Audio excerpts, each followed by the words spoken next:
8th graders. So the last lesson showed you guys some basics about the Pythagorean theorem and how to find a missing hypotenuse. Today's lesson has to do with finding a missing leg.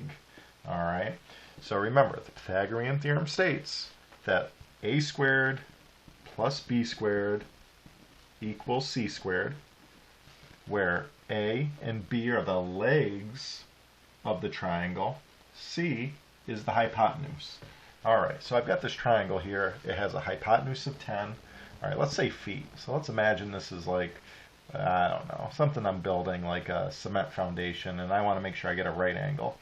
Alright, and I've got a leg of 6 feet and another leg that I don't know, so I'll call that other leg A. I could call it B, it really doesn't matter. Alright, so let's substitute what we know.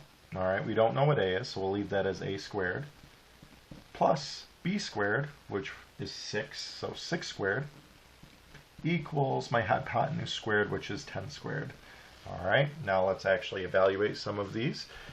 So A squared plus 6 squared is 36, equals 10 squared, which is 100.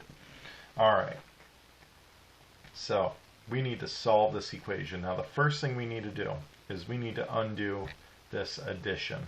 Alright, so how do you undo adding 36? We subtract 36 from both sides. Alright, and we do it from both sides because it's an equation, it has to be balanced. Alright, and when I do that, on my left side I'm left with only a squared.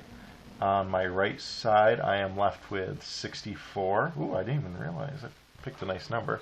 Let me just make sure I'm a little slow today.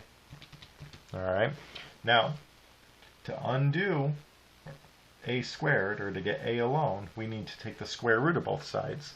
So I take the square root of both sides. That gives me a on the left. And the square root of 64, that's perfect square, that's just 8. Alright, so my missing leg is 8 feet. Alright guys, so really not too much different other than the fact that we don't know what a leg is, or we don't know what the leg measurement is. So always start with your formula, substitute what you know. Don't forget A and B are your legs. Alright, C is your hypotenuse. Then you're going to have to undo your addition, and then you're going to have to take the square root of both sides. Alright, so not too hard. If you guys have any questions, send me a message and I'm happy to help.